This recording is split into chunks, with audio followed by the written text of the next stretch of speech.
Hello. Thank you so much for opening up this video. My name is Germana Ravanelli. I come to you from Nanaimo, BC, Vancouver Island. I come to you with a smorgasbord of tools for health and wellness for body, mind, spirit.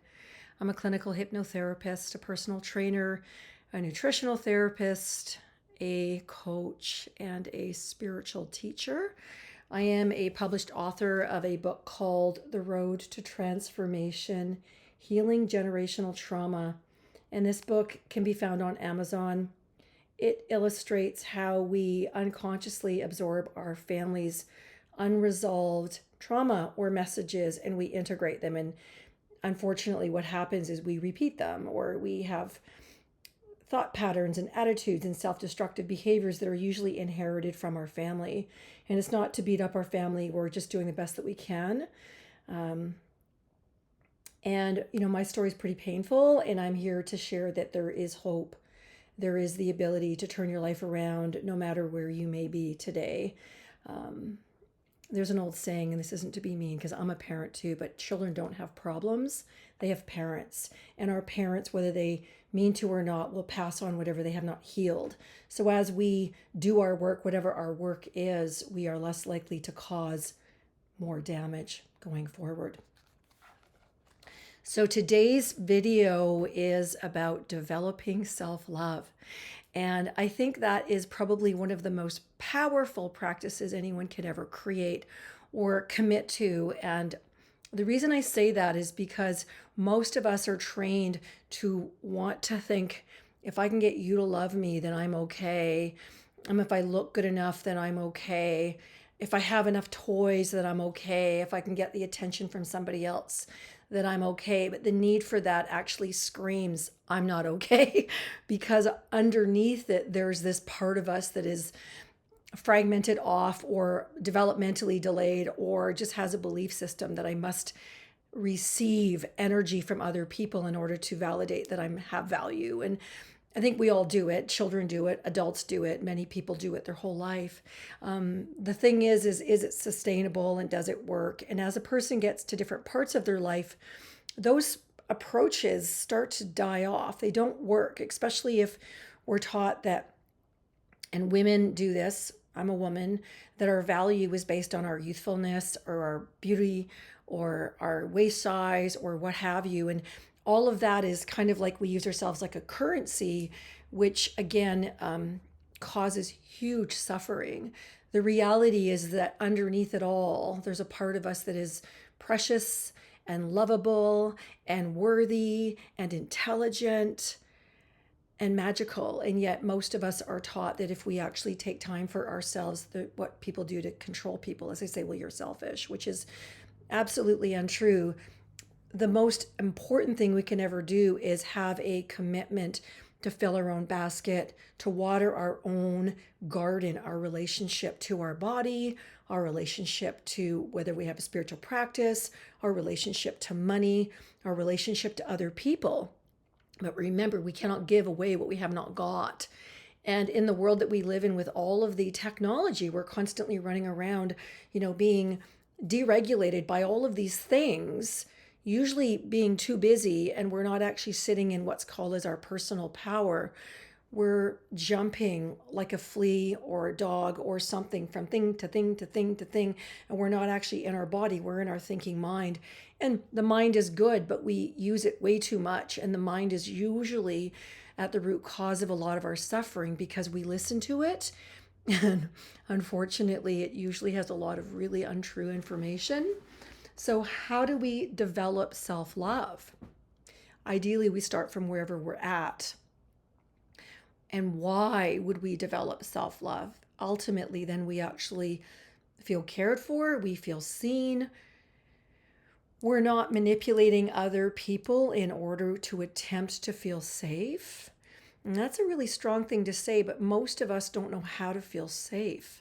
The part of us that's a child, as I love these dolls. If you've seen these dolls, these are called these Russian dolls, and they have all these other dolls inside of them, right?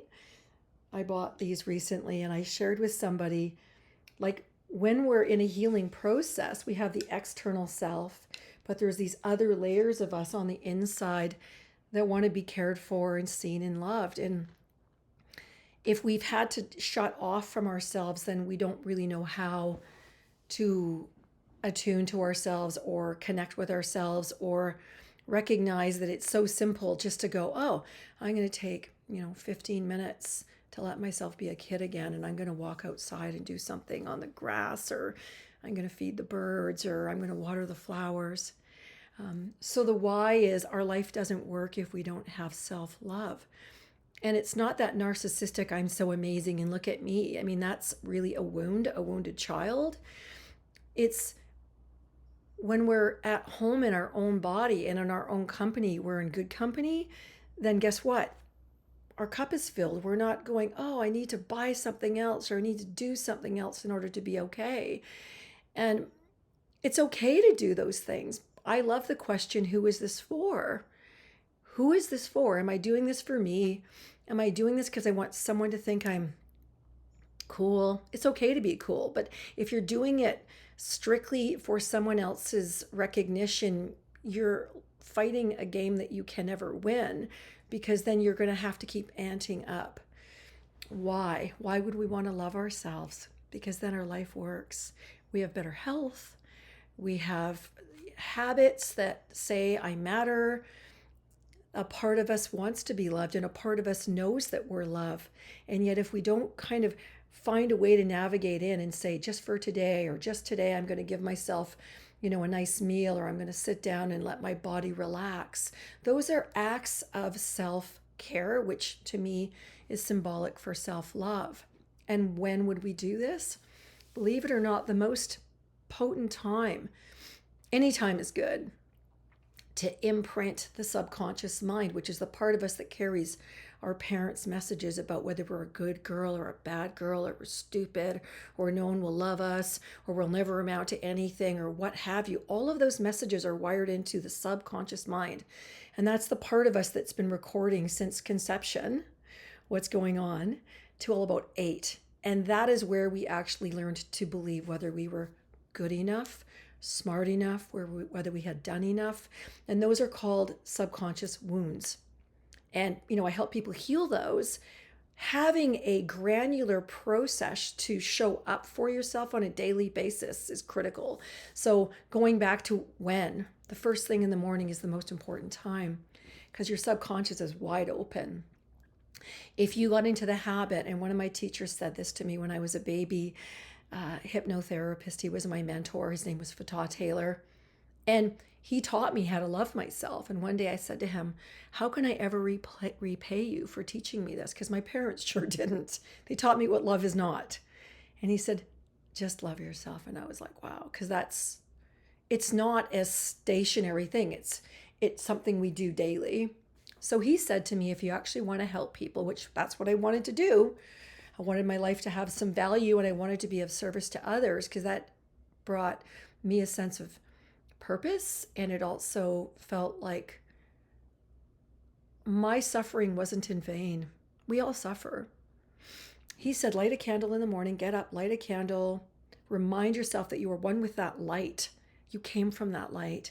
And then he would give me a different practice, whether it was a shamanistic, clearing subconscious core wound practice, which I did for years, or it was yoga, or it was breath work, or I would write in my journal 21 things I'm grateful for. And I wouldn't just do it, I would feel it, like write it down, let myself feel it, and then let it in. And what happens is that raises the vibration inside of us, which is a form of love. And then all of a sudden your cup is full. You're not running around letting the alarm clock or the phone or the texting determine whether you're doing a good enough job. So when, first thing in the morning is the ideal time. And also, if you need time in the middle of the day and you lay down and you spend 15 minutes with your eyes closed and just putting your hands on your belly and letting your belly rise and fall like a Buddha, that will also get you out of your thinking mind. The mind is what creates most of the problem, because it's coming from whatever emotions we've blocked down here. And the moment the emotions come up, the mind goes, I must keep this person busy. I must create a crisis or a conflict or case build against somebody or come up with some criticism so that it has a job. And I have a unfortunate newsflash is the mind is really, really, really dishonest. And if you get used to asking when your brain pops something, because it will all the time, and you ask yourself, like, what is my brain saying? Like, if you have a feeling, what's the feeling? What's the meaning, or what am I telling myself behind this? Then you'll understand how your subconscious is wired. And these practices are designed to give you tools to get out of being strangled by those messages. So, also just before you go to bed, and it's kind of like, when you see a mother nurturing their child, whether it's a brand new child or a middle, whatever it is, and they're holding that child, and the child starts to soften and starts to calm, and then that child starts to feel safe. And then that child goes, okay, and off it goes, and it just does its thing, and it's natural, and it's not editing. Well, there's a part of us that needs that too. Just because we're older doesn't mean we don't have those needs. And so, how? Meditation is excellent. There's self-hypnosis. There's some of the things I love. I will often listen to something called Yoga Nidra on YouTube. There's a tremendous amount of free videos there, and I'll lay down and I'll let my belly and my body just soften, and it will bring in a sense of calmness. So I'm in my body, which is where your intelligence is, not the mind. And then from there, I can ask my body what brings me joy, and I'll walk around my house and do what I do from a place of feeling cared for and loved, not thinking I have to earn it. So you always want to start with small things. Like, one other thing that I'll do is I'll walk in a room and I'll ask, how do I feel when I'm in this room? And that's kind of a feng shui thing. You look and you're like, oh, what does this feel like? And then you can tell how you are being fed or depleted by that environment. So you might just take one room and one thing and clean it up a little bit, remove the clutter, and believe it or not, that will raise your frequency and your vibration, and you'll feel better.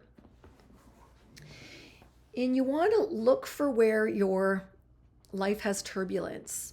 If you have chaos or stress, we all do. The world is basically it's school. We're here on earth school, and the question is are you learning, or are you throwing mud on yourself? And one of the things, when you see a situation that you might be part of, that you have created, that is chaotic, you might again ask yourself, number one, is this good for me? And if it's not, see if you can retract, see if you can say, I'm going to forgive myself for my part here, maybe for my part of being frightened. And then just let your body have a symbol, whether it is a symbol of joy, a symbol of, I love the idea of a healing symbol of love. We all deeply crave love, and love is the oxygen of life. And yet, if we can gently bring it into our own life, then we win. And so do other people win, and then we're not hurting them to feel better about ourselves, which a lot of people do that. And that's called a lose-win relationship. They lose, you think you win, but you both lose, because now the relationship's damaged. So I'm going to create a few more videos on this topic for this week. And if you feel at all inspired to share, what you find is self-love related, please feel invited to leave that in the comments. I am going to build out this channel. It may take me a few years, but I am here to be someone as a beacon of hope and faith and courage and commitment to create a better life. Because, there's an old saying, pain is inevitable, suffering is optional. We suffer when we don't get our needs met, and we reduce pain when we check what's going on. What is going on, and what do I need here? So I'm going to share the image of my book one more time, The Road to Transformation. It is a process. Please feel invited to check this out on Amazon.